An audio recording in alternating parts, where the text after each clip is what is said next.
Assalamualaikum warahmatullahi wabarakatuh. Perkenalkan, saya Muhammad Al-Fidril Al-Fadil. Di sini saya akan eh, melakukan presentasi untuk eh, mata kuliah Teknologi Alat Berat.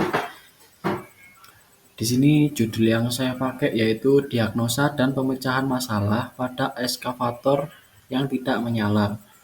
Studi kasus malfungsi sistem startup dan suara aneh dari mesin. Untuk pendahulunya, eskavator adalah alat berat vital dalam konstruksi yang berfungsi untuk mempercepat pengerukan, penggalian, dan pemindahan material yang sulit dilakukan manual.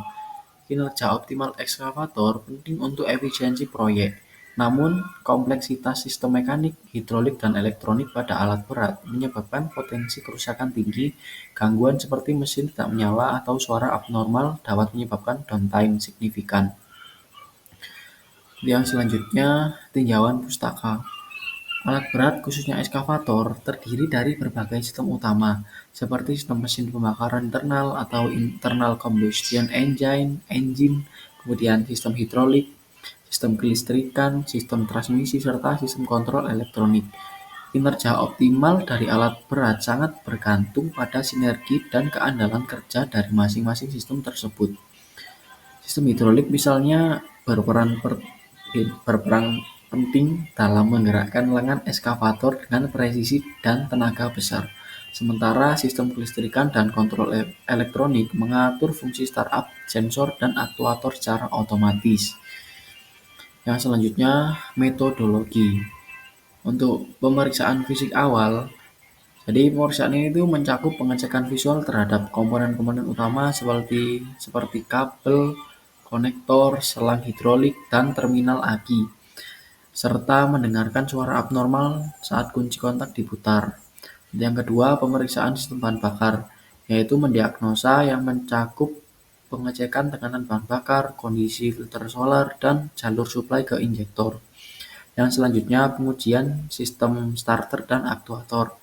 Jadi sistem starter ini diperiksa dengan menguji solenoid starter, kemudian relay, serta kinerja motor starter menggunakan multimeter dan tes arus langsung. Untuk yang keempat yaitu pemeriksaan sensor dan sistem elektronik. Apabila alat berat dilengkapi dengan ECU dan sistem kontrol elektronik, maka dilakukan pemindaian menggunakan CBD scanner atau diagnostic tool untuk membaca fault code yang tersimpan dalam memori ECU. Selain itu, sensor utama seperti crankshaft position sensor, kemudian camshaft sensor, dan temperatur sensor diperiksa secara manual untuk memastikan bahwa input ke ECU berada dalam batas normal. Selanjutnya, analisis kerusakan ekskavator. Pada studi kasus ini, ekskavator merek X dilaporkan mengalami kegagalan saat proses startup. Meskipun indikator menunjukkan bahwa bahan bakar tersedia dan sistem kelistrikan dalam kondisi normal, mesin tetap tidak menyala dan terdengar suara aneh saat kunci kontak diputar. Gejala ini menunjukkan adanya potensi kerusakan yang tersembunyi pada sistem starter, bahan bakar, atau bahkan komponen internal mesin. Untuk penyebab utamanya, yang pertama itu bisa saja starter macet atau pinion tidak engage dengan flywheel yang mengakibatkan suara gesekan atau benturan saat mesin di-start. Hal ini umum terjadi karena ausnya gigi pinion atau adanya keausan pada bearing starter. Untuk penyebab utama yang kedua, solenoid starter rusak atau terjadi open circuit pada relay. Jadi menyebabkan arus tidak sampai ke motor starter.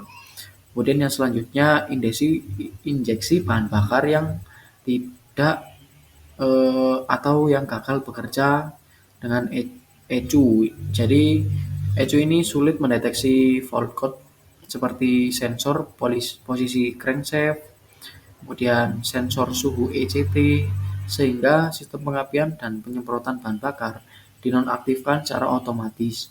Untuk penyebab utama yang terakhir yaitu kerusakan mekanik internal, seperti piston yang terkunci karena keausan atau kerusakan pelumasan, kemudian serta bisa jadi karena klep bengkok akibat timing belt atau chain yang loncat, Jadi hal ini itu dapat menimbulkan suara benturan atau ketukan saat mesin berputar.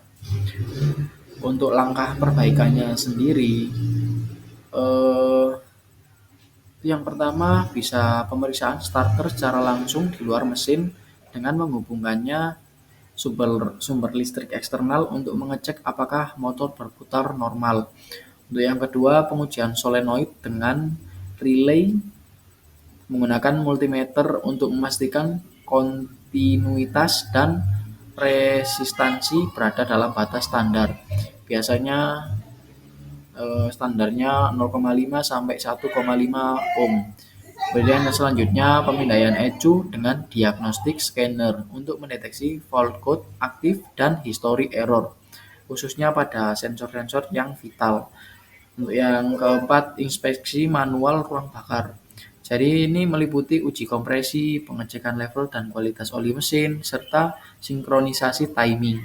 Kemudian yang terakhir, penggantian komponen yang mengalami kerusakan dan pengujian ulang setelah perbaikan dengan prosedur cold start dan warm start untuk memastikan mesin berfungsi normal tanpa suara abnormal.